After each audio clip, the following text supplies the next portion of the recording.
Part 5. But deliver us from evil. Our choices make our world. Chapter 21. A New Age or a New World Order. Once we understand how global peace and prosperity are created, we cannot be easily fooled. We've seen that government, as we know it today, is not the benevolent protector we hoped it would be. Instead, it is a mechanism by which we direct the guns of government at our neighbors out of fear that they might choose differently than we would like them to. We reap as we sow. In trying to control others, we find ourselves controlled. In failing to honor our neighbor's choice, we create a world of poverty and strife. Even when we defend ourselves against those who take aggressive action, we begin by becoming aggressors ourselves. With the guns of government, we tax our neighbors to establish exclusive, subsidized police and military monopolies. Like most monopolies, these protection agencies are more expensive and less effective than they would be in the absence of aggression. As we learned in Chapter 20, National Defense, actions undertaken for national security may have endangered us more than having no defense at all. As long as we employ the guns of government to force our neighbors to our will, aggression will be the instrument by which we enslave ourselves. This is true of global government as it is for our local and national ones. To many, unification through world government symbolizes the end of war. Unification can be achieved in one of two ways: by choice, non-aggression, or by force, aggression. The result we get is very different depending on the means we use to get there. For example, the physical and emotional joining that occurs spontaneously between lovers differs considerably from the forcible unification of rape. Global unity, achieved or maintained by aggression instead of honoring our neighbor's choice, is the antithesis of universal love as well. Let's examine 5 areas that world government, sometimes referred to as the New World Order, would address to see if its consummation would be an act of love or rape. Controlling population growth. As we learned in Chapter 2, wealth is unlimited. Population density has little impact on a country's wealth. Both Japan and West Germany are more populated than Mexico and East Germany, yet the former two countries are both much wealthier. Famine results from restricting the creation of wealth by aggression through government. Chapter 18, Beacon to the World, and Chapter 19, The Communist Threat is All in Our Minds. Not from overpopulation. Nevertheless, prudent people know that the earth cannot sustain unlimited increases in population. Some believe the solution is to limit childbearing, at gunpoint, if necessary, through world government. The carrying capacity of the earth depends on the type of society it sustains. The earth has a lower carrying capacity for hunting and gathering populations than for farming societies. Improved farming techniques regularly increase the yield per acre and the earth's carrying capacity along with it. Additional space in densely populated areas can be provided by multi-level buildings. Clearly, the carrying capacity of the earth changes with how we use the space we have. The high standard of living enjoyed by the densely populated Japanese suggests that we are nowhere near reaching the earth's carrying capacity. Perhaps by the time we do reach it, colonizing other planets will provide another way of expanding. In all likelihood, however, we will not need to worry about exceeding the earth's carrying capacity. As societies become wealthier, the number of births drops dramatically. In the United States, we have come close to stabilizing our population, even though children are partially subsidized through income tax exceptions and encouraged by the structure of our welfare system. The reasons people have more children in developing countries is not difficult to discern. In a rural economy, children contribute quite early to a family's financial well-being. Farming, especially in third world countries, depends heavily on manual tasks simple enough for children to perform. If a world government were to limit the number of children a rural couple could have, they would lose a source of wealth-creating labor. As a family, they would be poorer and more likely to go hungry. A ban on children would probably create more famine, not less. As always, aggression through government is likely to aggravate the problem, not solve it. In an industrialized economy such as ours, manual labor, especially child labor, creates little wealth relative to the work of experienced, skilled adults. As a result, children are a net drain on family resources for many more years than they are in rural economies. As nations become more affluent, people have the incentive to raise fewer children. Thus, the most effective way to control population is to increase the wealth pie by doing away with the aggression through government that keeps the third world poor.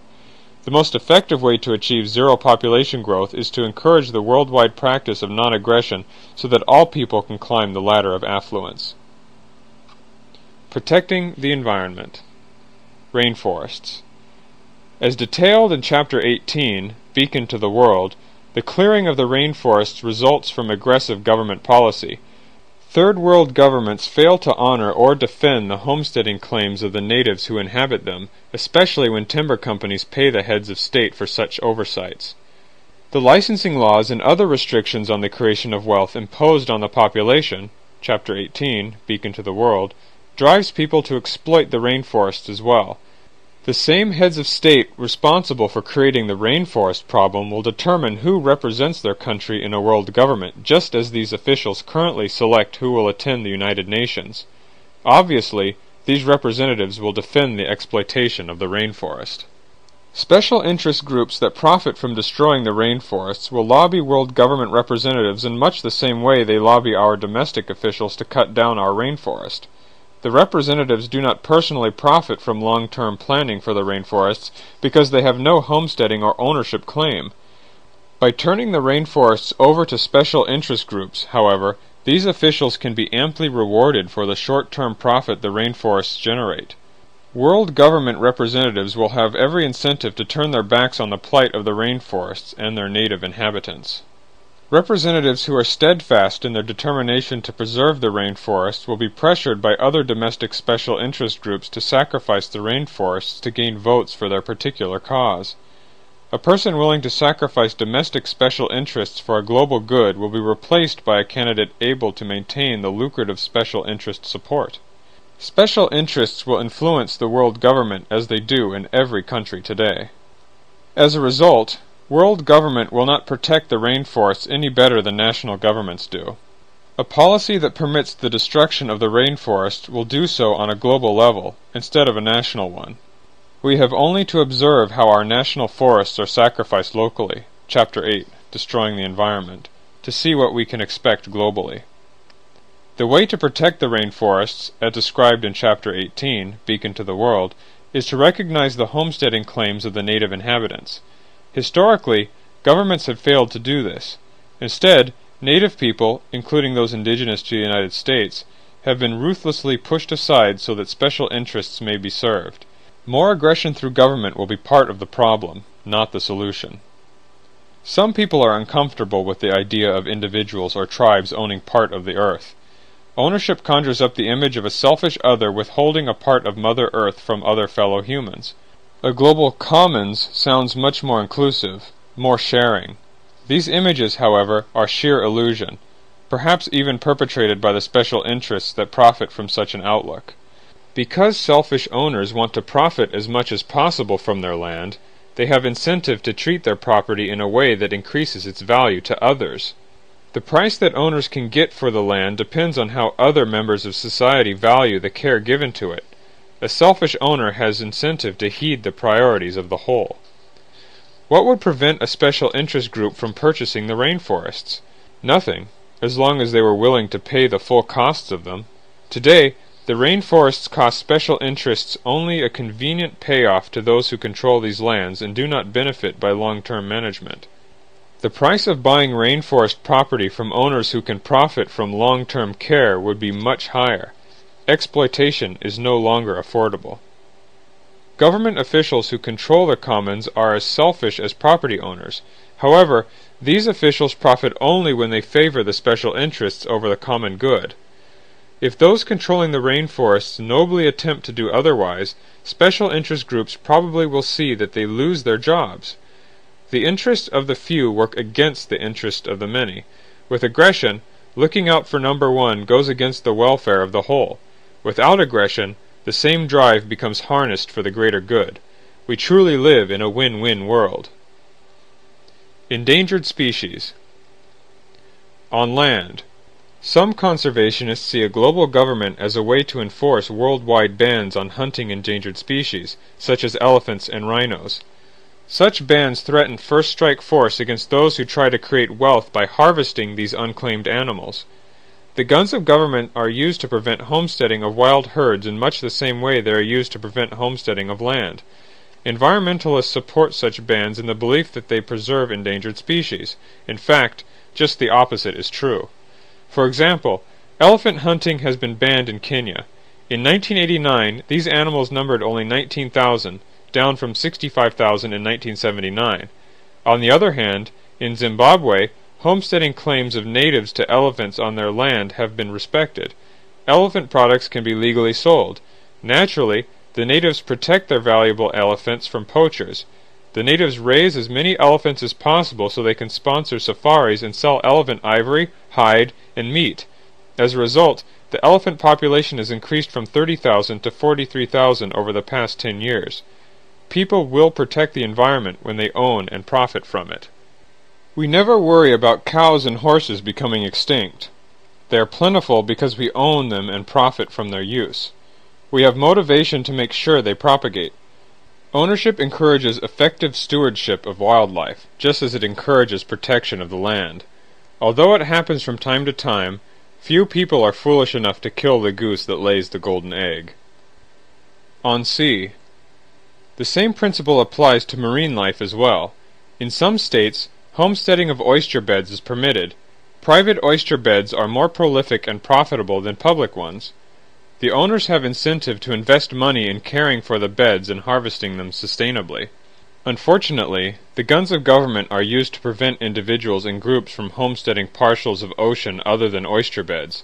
As a result, no one has incentive to fish sustainably. In the first half of this century, shrimp fishers along the Gulf Coast attempted to homestead these areas as a group to prevent overfishing.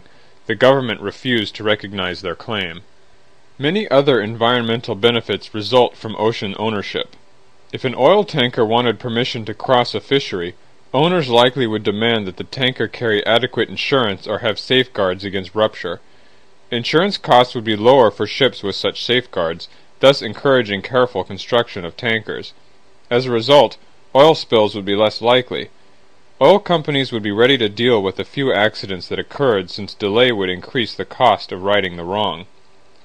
Owners would also be more likely to invest in artificial reefs to bolster the fish population. Whalers could operate with the permission of the owners, much as hunters must request permission to stalk deer on privately owned land. Ocean owners profit most by making sure that the valuable species in their region are not hunted to extinction. Migrating species could be protected by agreements between adjoining owners. Since some ocean plots might be quite expensive, corporations or conservation-oriented groups might purchase them. Conservationists could simply buy ocean lots favored by species they wish to protect, much as the Nature Conservancy and the Audubon Society purchase land today. If conservationists did not wish to buy ocean plots outright, they could pay owners for hunting rights and then not exercise them. Instead of lobbying government officials in the hopes of achieving effective legislation, they could buy protection of the environment directly. World government would be unlikely to institute these reforms. Traditionally, governments have taken charge of the oceans much as they have done with the rainforests, disregarding the claims of those who have tended them. Instead, governments have turned these sensitive environments over to special interest groups. Since these groups do not actually own these areas, they cannot profit by giving them long-term care. If special interest groups had to purchase ocean plots or rainforests instead of simply paying off government officials, destroying these environments would no longer be profitable. Only long-term planning would protect such an expensive investment. Controlling the greenhouse effect. The media talk about the greenhouse effect as if it were an established fact.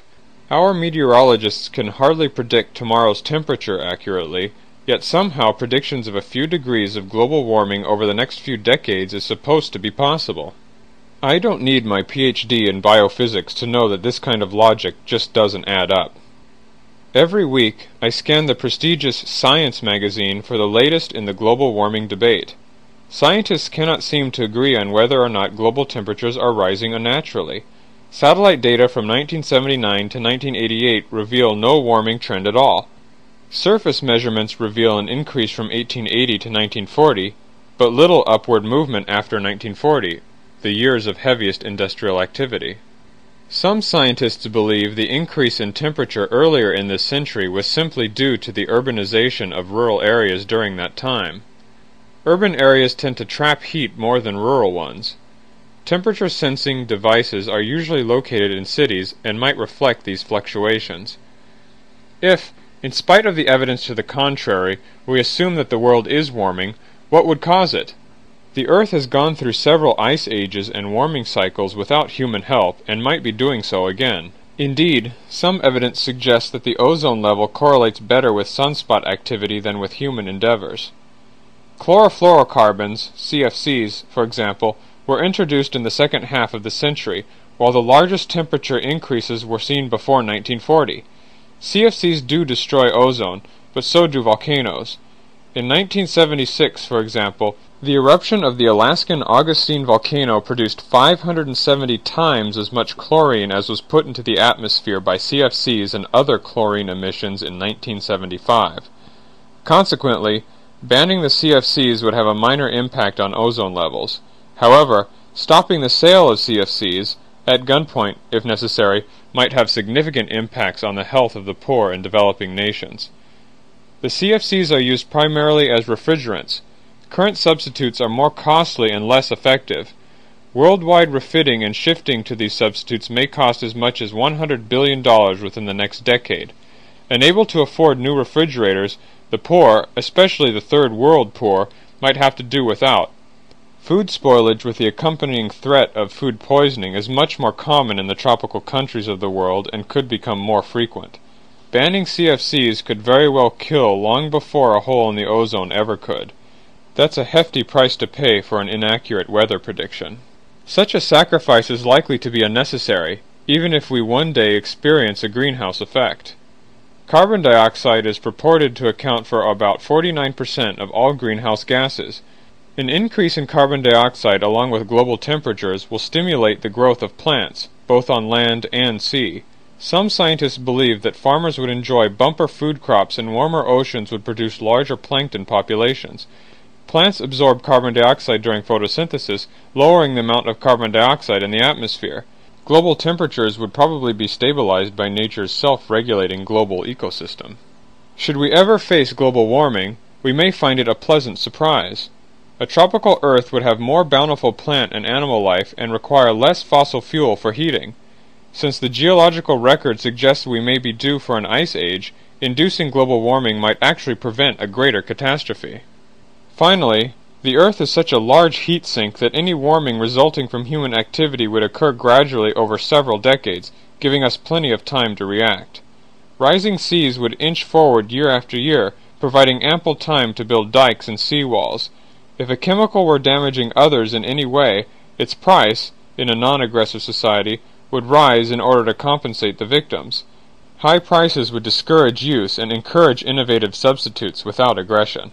A global government, patterned after the governments of today, would undoubtedly expect taxpayers, not the aggressor, to make the victims whole again.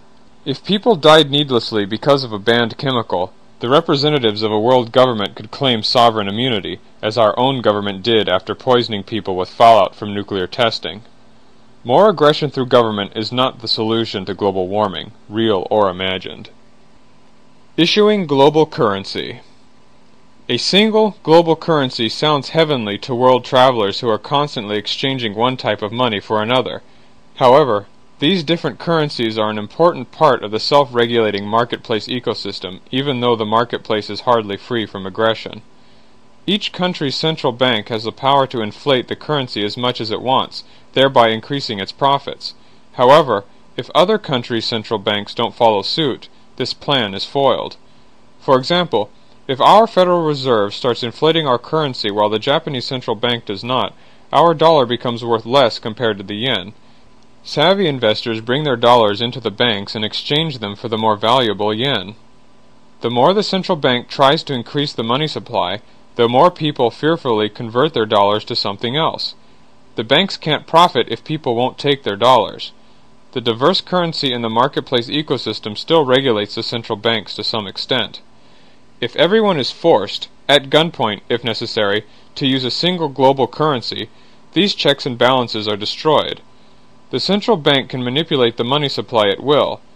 Through inflation, wealth would be transferred from those who had no property and savings to those who did.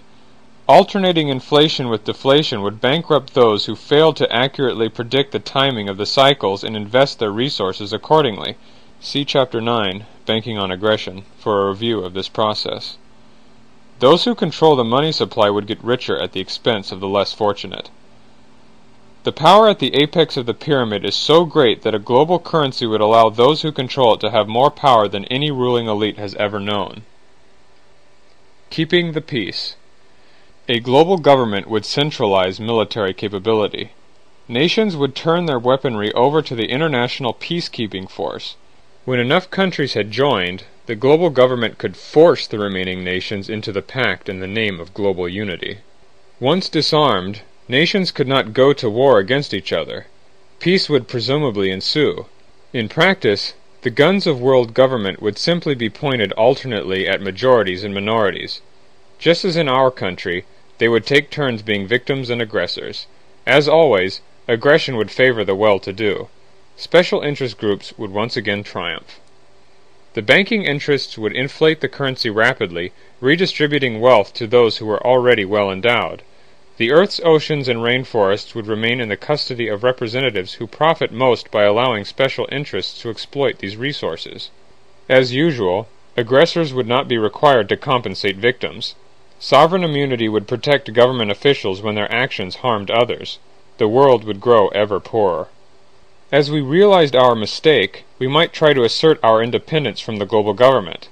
We would then have to fight the combined weaponry of the entire world. A worse fate might befall us, however. With no country permitted to try different ways of relating to others, there would be no example for us to imitate. With education controlled globally, the ideas of non-aggression might never be taught at all. We certainly didn't learn about it in our schools, in spite of our heritage as the first modern country to recognize the importance of the first principle of non-aggression, honoring our neighbor's choice. We might never realize that there could be a better way, a path to peace and plenty. We might remain in another dark age, so blind that we never realize that a win-win world is just within our grasp. Earlier, we asked ourselves whether global government was the unity of love or rape. We've seen that a government operating on aggression will not give us the unity we seek. Instead of a haven, it will be a trap. Instead of a blissful union, it will be enforced bondage. Instead of controlling selfish others, we will once again find ourselves controlled. Only when we honor our neighbor's choice will we have true unity. We love others as ourselves when we treat their choices with the same respect we give our own. When we practice non-aggression, we undo the damage we have done. When we right our wrongs, we have no reason to feel guilt or separation. Together, these two principles make up the practice of non-aggression. Isn't this how we want others to do unto us? Isn't this the way we want our world to be?